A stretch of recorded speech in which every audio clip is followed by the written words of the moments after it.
സഹൃദയരായ കലാസ്നേഹികളെ, തിരുവല്ലുവാമലയുടെ മണ്ണിൽ നിന്നും കലാകാരന്മാരെ കൈപ്പിടിച്ചുയർത്തിയ നാടകം കലാസാംസ്കാരിക വേദി പ്രവർത്തകർക്കും ഗ്രാമീണ വായനശാല അധികൃതർക്കും സർവോപരി നാടകം വീക്ഷിക്കാനെത്തിയ ആസ്വാദകർക്കും അകാലത്തിൽ നമ്മെ വിട്ടുപിരിഞ്ഞ അതുല്യ കലാകാരൻ ശ്രീ രാമുവേട്ടന്റെ സ്മരണയ്ക്ക് മുന്നിൽ ദേശച്ചോപ്പൻ, അനാമിക എന്നീ നാടകാവിഷ്കാരങ്ങൾക്ക് ശേഷം ടീം തട്ടകം അണിയിച്ചൊരുക്കുന്ന മൂന്നാമത് കലോപഹാരം ഒടിയൻ.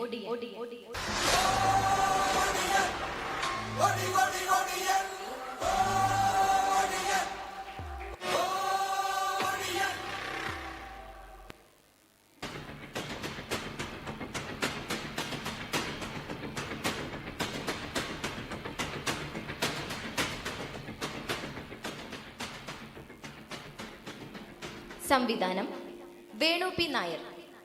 നാടകരചന അനുപമ സുരേഷ്. പശ്ചാത്തല സംഗീതം സുരേഷ് തിരുവല്ലുവാമല. കഥാപാത്രങ്ങളായി രംഗത്ത് Keshavan Nair, miniscreen artist Sreekumar, Sankaran Villuvathiri Thiruvilwamala, Chandran Jayaprakash from JP arts, Krishnan Prashanth Korappath, Vishnu Azeez Pampady, മുത്തശ്ശി സുന്ദരി സുകുമാരൻ, തങ്കമ്മ കല്യാണി കൊളോണിയ, പൊന്നി പുഷ്പലത സുരേഷ്, മണിക്കുട്ടി വർണ്ണ പ്രശാന്ത്.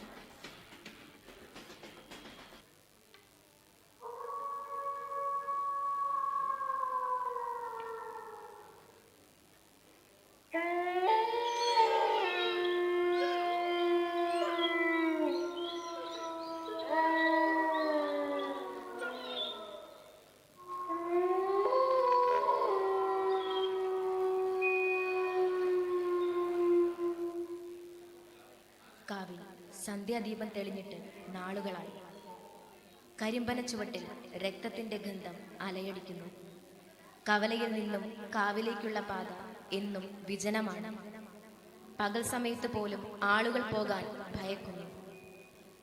ഒടിവിദ്യ കൊണ്ട് ഇരുട്ടിന്റെ ശൂന്യതയിൽ ഏത് രൂപത്തിലും വരുന്നവൻ, ഒരിക്കലും നേരിട്ട് കണ്ടിട്ടില്ലാത്ത അജ്ഞാത ശക്തി.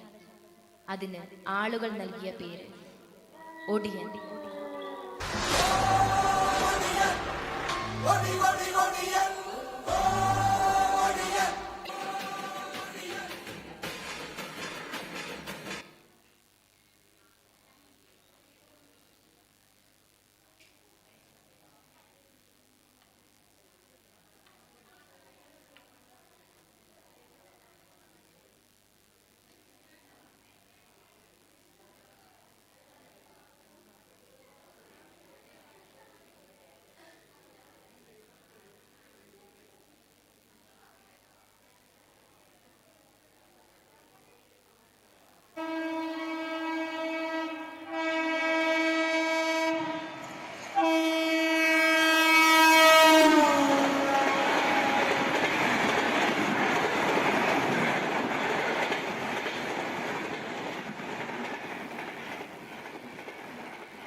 മുത്തശ്ശി എന്ത് കഥയാ പറഞ്ഞു തരേണ്ടത്?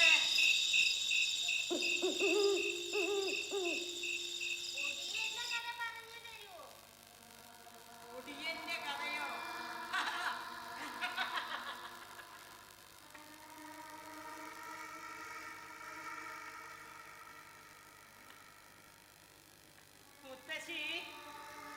മുത്തശ്ശിയുടെ മുത്തച്ഛന്റെ കഥ പറഞ്ഞു തന്നാ മതിയോ? മുത്തച്ഛന്റെ കഥയോ? അതെ, ഒടിയൻ.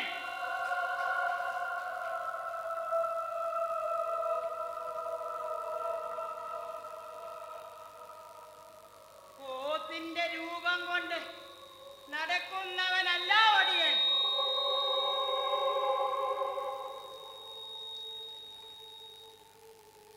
യജമാന്മാരുടെ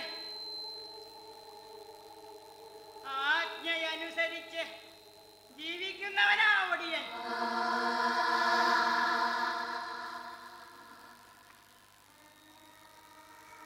കിട്ടുന്നതാ ശാപവാക്കുകളും തല്ലും.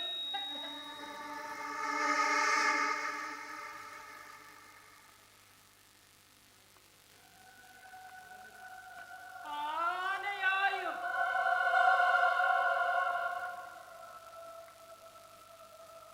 മാനായും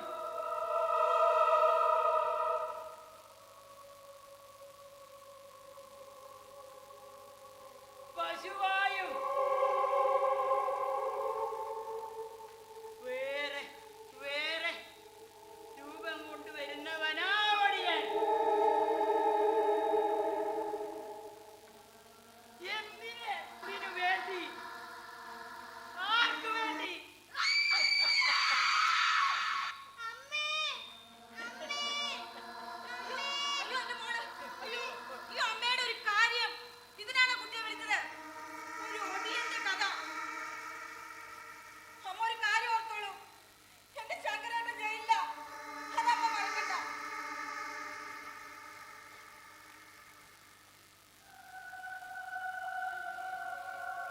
വരും, എന്റെ മകൻ വരും.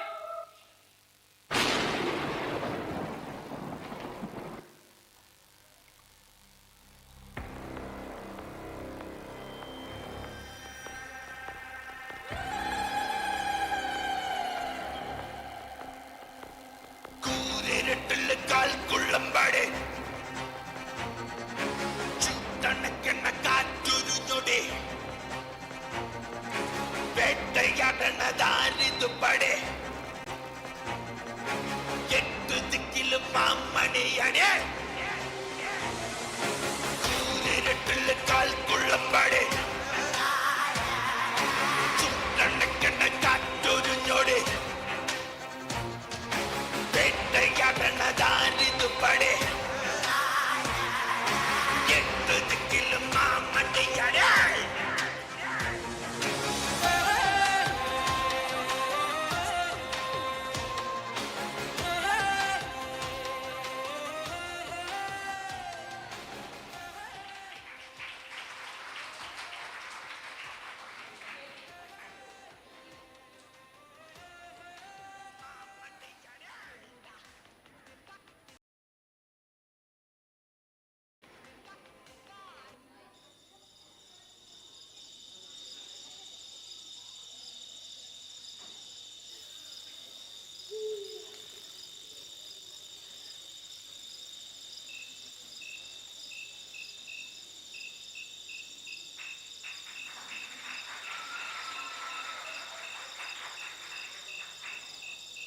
എന്താ ഇത്?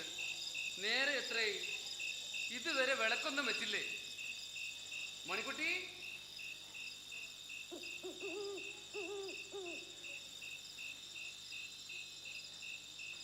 മണിക്കുട്ടി, എന്താ കുട്ടി? നേരെ എത്രയായി? ഇത്ര നേരം വിളക്കൊന്നും വെച്ചിട്ടില്ലേ? മാടത്തറയില് വിളക്ക് വെക്കാൻ എനിക്ക് പേടിയായേട്ടാ. എന്റെ കുട്ടി അങ്ങോട്ടൊന്നും പോണ്ട കേട്ടോ. ഇനി എന്തെങ്കിലും കണ്ട് പേടിച്ചാ പിന്നെ അതും മതി. എന്റെ കുട്ടി കാര്യം ചെയ്തേ,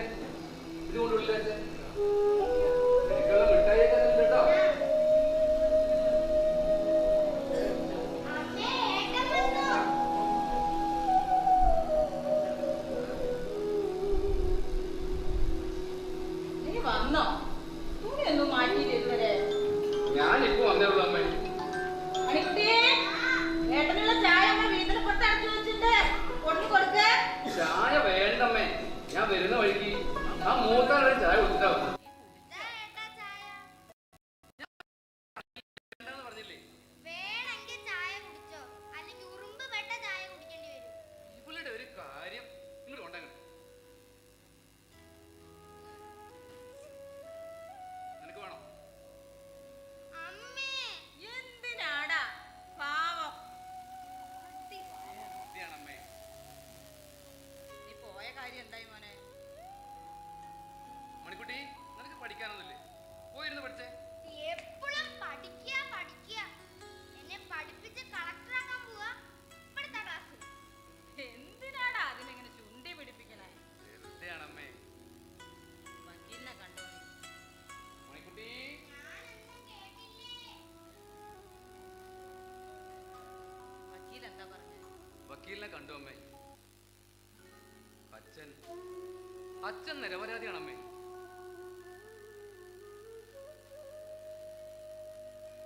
അമ്മേ, അച്ഛനെ ജാമ്യത്തിലിറക്കും നാളെ തന്നെ. അതിനു മുമ്പ് എനിക്ക് ചിലരെ കാണാനുണ്ടമ്മേ. അതറിയടാ. ആ കേശവൻ നായരുടെ കാര്യസ്ഥൻ ചന്ദ്രനെ. അവനാണമ്മേ നമ്മുടെ അച്ഛനെതിരെ പോലീസിൽ മൊഴി കൊടുത്തത്. എന്റെ ഈശ്വരാ, പൊടിമരുന്നുണ്ടാക്കാൻ വേണ്ടി ഗർഭിണിയായ സാവിത്രി കുട്ടിയെ നമ്മുടെ അച്ഛൻ കൊന്നുവെന്നാണ് അവൻ പറഞ്ഞത്. അത് കേട്ട നാട്ടുകാരും അത് വിശ്വസിച്ചു. ഇങ്ങനെയൊക്കെ സംഭവിക്കാം? നമ്മൾ എന്ത് പാവാട ചെയ്ത്? പോസ്റ്റ്മോർട്ടം റിപ്പോർട്ടിൽ ബലാത്സംഗം നടന്നിട്ടുണ്ടത്രേ അമ്മേ. അവയവങ്ങൾക്കൊന്നും ഒരു കേടും പറ്റിയിട്ടില്ലത്രേ. അമ്മ സമാധാനായിട്ടിരിക്കും. നമ്മുടെ അച്ഛൻ ഒന്നും സംഭവിക്കില്ല. അതൊക്കെ പോട്ടെ, മുത്തശ്ശി എവിടെ പോയി? ഞാനത് പറയാൻ മറന്നു. അമ്മായിയും കുട്ടികളും വന്നിട്ടുണ്ടായിരുന്നു. അവര് കൂട്ടിയിട്ട് പോയി. 2 ദിവസം കഴിഞ്ഞാ കൊടുന്നാക്കാന്നാ പറഞ്ഞു. അതെന്തായാലും നന്നായി. അവരുടെ വിഷമം കാണണ്ടല്ലോ. എത്രയായാലും പെറ്റ വയറല്ലേ.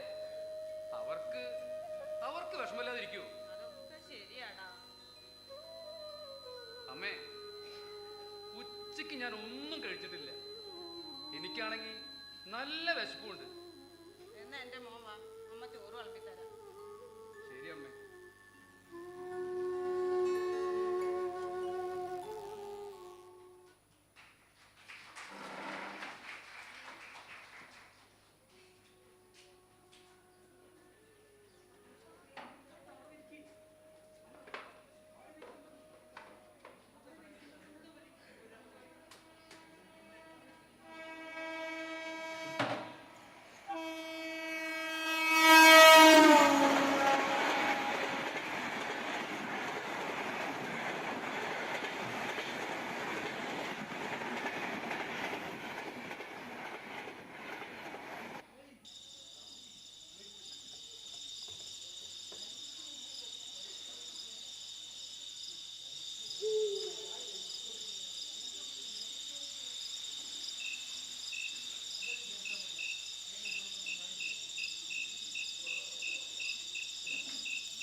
ഇതുവഴി ആരും പോയിരുന്നില്ല.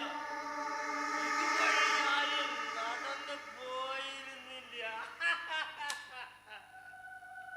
എടാ ചന്ദ്ര, എടാ, ഇനി ഇവിടെ ഒരു ഒടിയൻ മതി.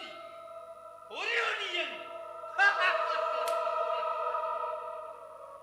എടാ നീയേ അവനകത്തായത് എഴുതി ഒരുപാട് സന്തോഷിക്കണ്ട.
കൂലിപ്പണിക്കൊന്നും പോകരുതെന്ന്. എനിക്കിപ്പോ ഒരു വരുമാനമൊക്കെ ഉണ്ടല്ലോ, അതുപോലെ നമുക്ക് ജീവിക്കാൻ. അതൊക്കെ ഞാൻ പറയാടാ. ഈ ഒടിയന്റെ മകനെന്നുള്ള വിളി കേട്ട് കേട്ട് മടുത്തമ്മേ.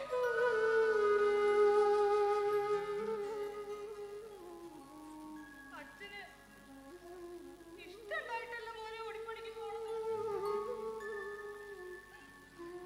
അച്ഛനത് ഉപേക്ഷിക്കാൻ കുറെ ശ്രമിച്ചതാ. ഒടിയനല്ലേ, എല്ലാവർക്കും പേടിയാ. ആര് പണി തരാനാ?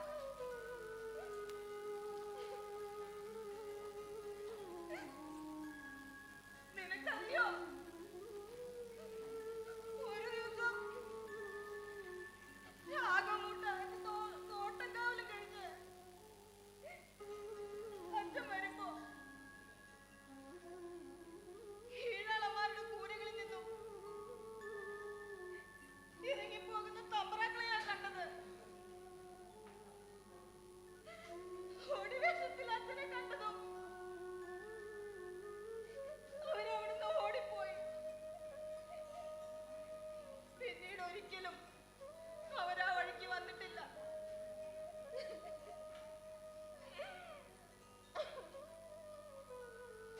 അമ്മേ, ഞാൻ അച്ഛനെ കുറ്റം പറഞ്ഞതല്ല അമ്മേ. അമ്മയെ വിഷമിക്കാൻ വേണ്ടി പറഞ്ഞതല്ല. ആരച്ഛനെ കുറ്റം പറഞ്ഞാലും എന്റെ മോൻ പറയരുത്. കീഴാളന്മാരുടെ കൂരകളിൽ തമ്പ്രാക്കളെ പേടിച്ച് പെണ്ണുങ്ങൾക്ക് അന്തി ഉറങ്ങാൻ പറ്റാത്തൊരു കാലമുണ്ടായിരുന്നു. അന്ന് അവരുടെ എല്ലാം രക്ഷകനായിരുന്നു നിന്റെ അച്ഛൻ.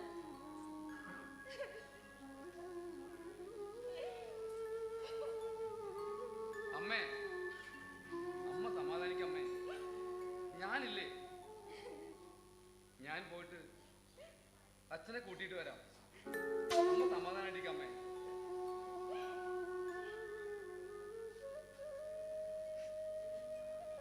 എന്റെ മോൻ പോവാൻ നോക്ക്.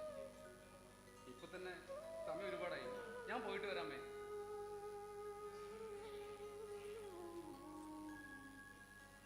ആ മോനെ, പോകുമ്പോ വാസുവേട്ടനെ കൂടി വിളിച്ചോ. നീ ഒറ്റയ്ക്ക് പോണ്ട. ശരി അമ്മേ.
കിളിക്കൊഞ്ചലോടിക്കൂടും കളിക്കൂട്ടുകാരൻ നീയും ഒളിക്കുന്നതെന്താണ്? വീണ്ടും എന്നെ വിളിക്കുന്നതെന്താണ്? തനിച്ചൊന്നു കാണാനെന്നും പനിച്ചൊന്നു പോയി മോഹം മനം തന്നിലേക്കും തീയാണ്. തീർത്ഥമാകാൻ എനിക്കു നീ അല്ലാതാരാണ്? കിളിക്കൊഞ്ചലോടിക്കൂടും കളിക്കൂട്ടുകാരൻ നീയും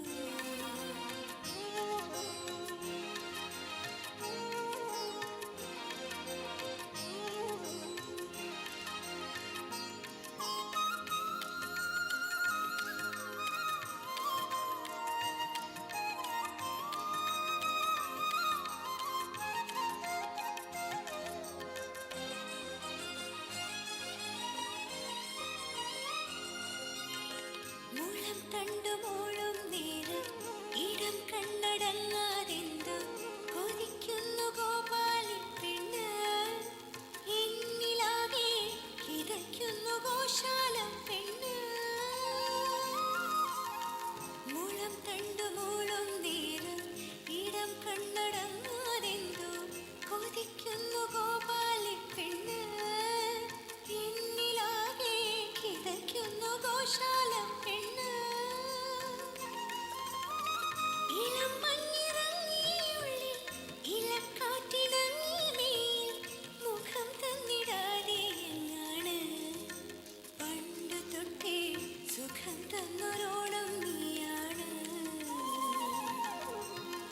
കിളിക്കൊഞ്ചലോടെ കൂടും കളിക്കൂട്ടുകാരൻ നീയാണ്.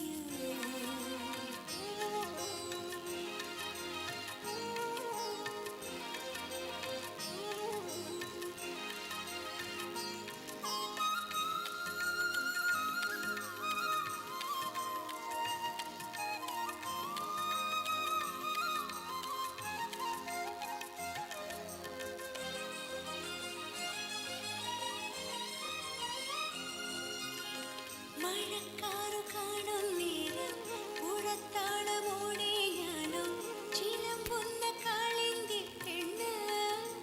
മാറിക്കൊള്ളാൻ തുളുമ്പുന്നൊരമ്പാടി പെണ്ണ്. മഴക്കാറ് കാണും നേരം പുഴത്താളമോടെ ഞാനും ചിലമ്പുന്ന കാളിന്തി പെണ്ണ്. മാറിക്കൊള്ളാൻ തുളുമ്പുന്നൊരമ്പാടി പെണ്ണ്. പുലർക്കാലമാ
കാണാം എന്ന് ഞാൻ വിചാരിച്ചു.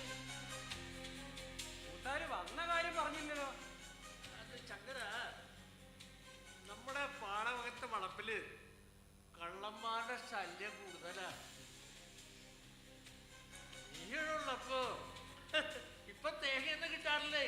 പണ്ട് നീ നോക്കിയ സമയത്ത് എല്ലാം നന്നായിട്ട് പോയിക്കൊണ്ടിരുന്ന. അപ്പൊ നിന്നെ അത് നോക്കാ ഏൽപ്പിക്ക എന്ന് വിചാരിച്ച. അത് വേണ്ട മൂത്താരെ, ഞാൻ ഈ ഒടിപ്പണിയൊക്കെ നിർത്തി. വേണ്ടേട്ടാ, വേണ്ടാത്ത പണിക്കൊന്നും പോണ്ട. കേട്ടില്ലേ, ഇവിടെ ആർക്കും അതൊന്നും ഇഷ്ടമല്ല മൂത്താരെ. അല്ല ശങ്കര, നിന്നെ ചതിച്ചത് ചന്ദ്രനാ. അവനാണ് സാവത്തെ കൊന്നത്. അത് നിന്നെ തലയിൽ കെട്ടിവെച്ചത് അവനാ. അതിന് ഞാൻ എന്ത് ദ്രോഹം മൂത്താരെ ചന്ദ്രന് ചെയ്തത്? അവന്റെ പെണ്ണിന് നീ കിട്ടിയില്ലേ? അതെന്നെ ദ്രോഹം. നീ ഇവിടെ അവനും അവന്റെ കൂട്ടുകാരും ചേർന്നത് പാടവക്കത്തെ പറമ്പിലേ ചാരാൻ മാറ്റുന്നത്. നീ ഇവിടെ നടക്കോ? നടക്കില്ല. അല്ല, അവൻ ചത്തിട്ട് അതിനൊരു കുറവും ഉണ്ടായിട്ടില്ല. അതിന് ചന്ദ്രൻ മരിച്ചോ മൂത്താരെ? നീ അറിയില്ലേ? അത് ചന്ദ്രൻ മരിച്ചു. അവനെ ഈ വണ്ടി തട്ടിയതാ.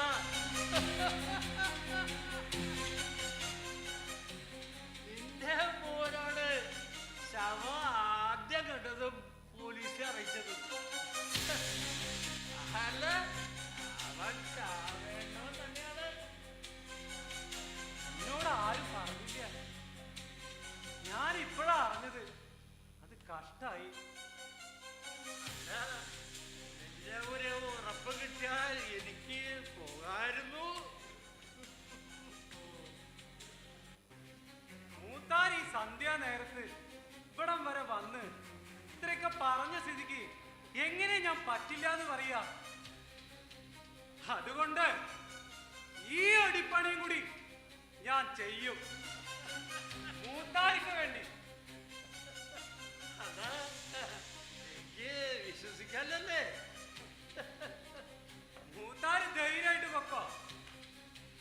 ഇതേ ശങ്കരന്റെ വാക്കല്ല, ഒടിയന്റെ വാക്കോ. ഒടിയന്റെ വാക്ക്.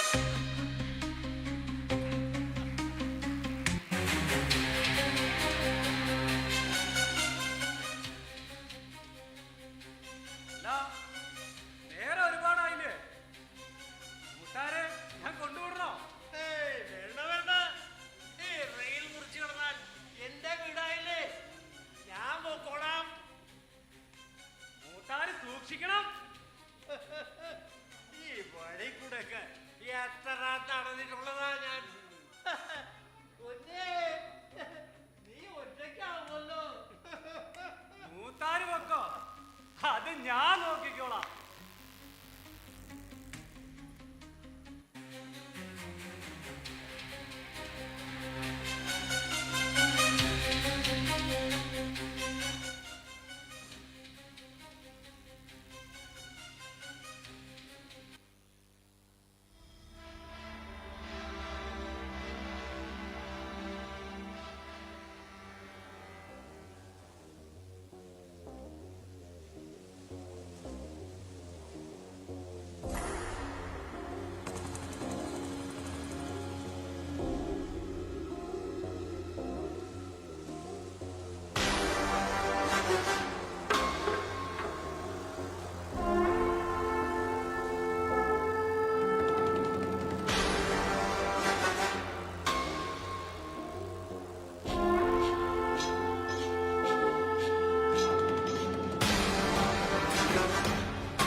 ചെയ്യാത്ത കുറ്റം എന്റെ തലയിൽ കെട്ടിവെച്ചതും ജയിലിൽ കിടന്നതും അങ്ങനെ അങ്ങ് മറക്കാൻ പറ്റുമോ കൃഷ്ണ?